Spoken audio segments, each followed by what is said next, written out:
Okay, so let's proceed to the range of motion. Test active range of motion by asking client to do joint movements from head to toe. Ma'am, can you please stand up? For the neck, ask client to move head down towards the chin and up. Move head from side to side to bend laterally and rotate head. Ma'am, do as I say.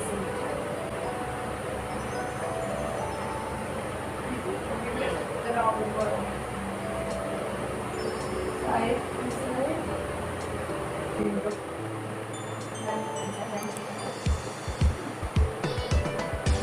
And for the arms and shoulders, ask the client to move his arm up and down, to raise his arms forward, and to bring his arms towards and away from his body, and to rotate his arms.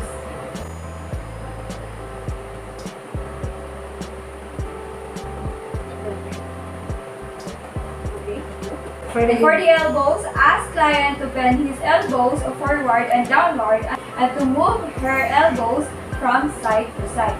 Okay, ma'am.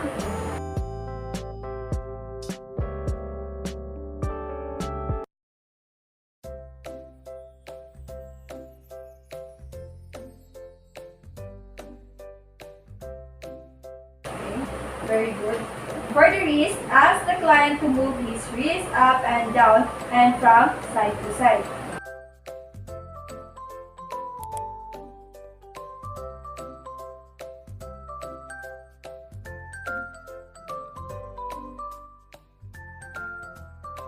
Hands and fingers, ask the clients to make a fist and to close and open it. Spread her fingers out and to bend each finger individually.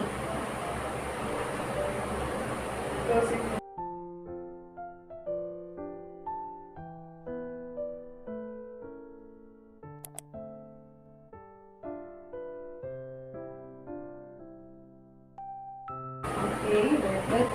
Trunk, ask the client to bend from side to side and to turn from side to side. Trunk.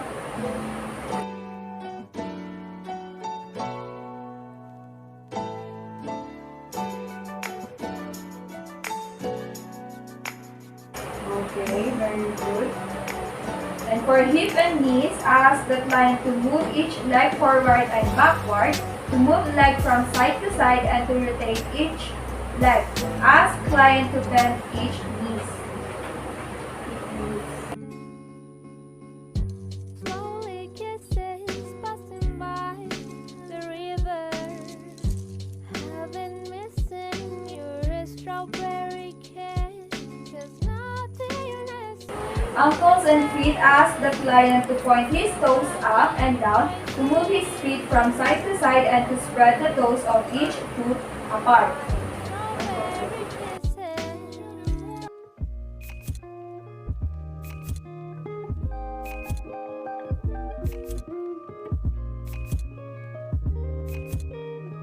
Okay, so let's proceed with the deep tendon reflexes.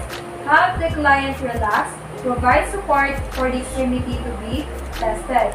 This is to provide clients comfort.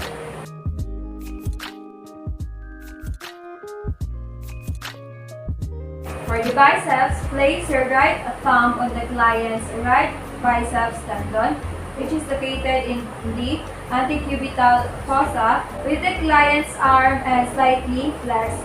Strike your thumb with the pointed end of the hammerhead. Strike with the least amount of pressure.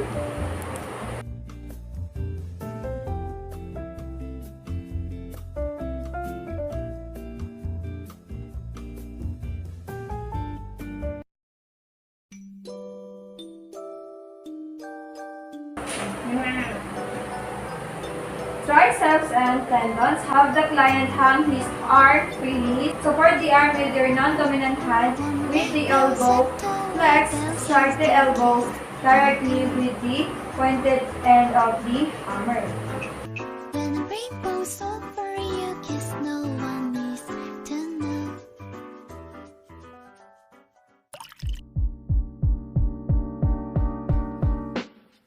Rock your anteroradialis tendon. Strike the forearm with the hammer about 1 inch above the wrist over the radius.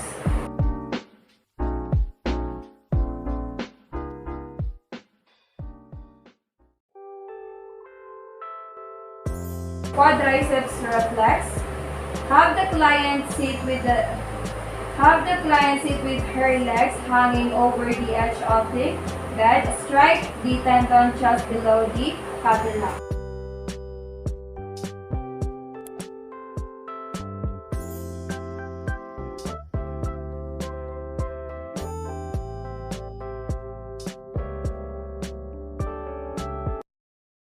Achilles reflex. Support the foot in dorsiflex position. Tap the Achilles tendon with the hammer.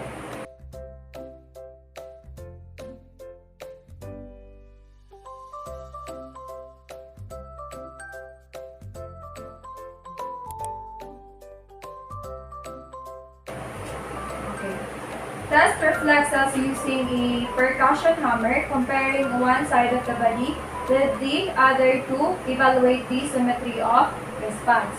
0, no reflex response. +1, minimal activity, which is hypoactive. +2, normal response. +3, more active than normal. +4, maximal activity, which is the hyperactive. Plantar reflex.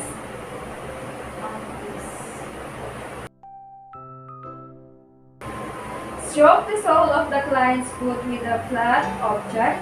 Babinski reflex is superficial. It may be absent in adults without pathology or overridden by voluntary control.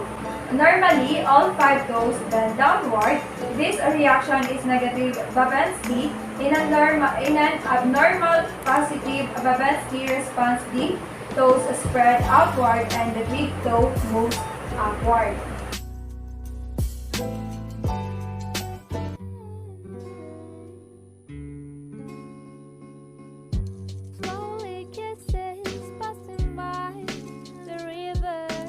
Document findings in the client record using forms or checklists, supplemented by narrative notes when appropriate. This is for record of data.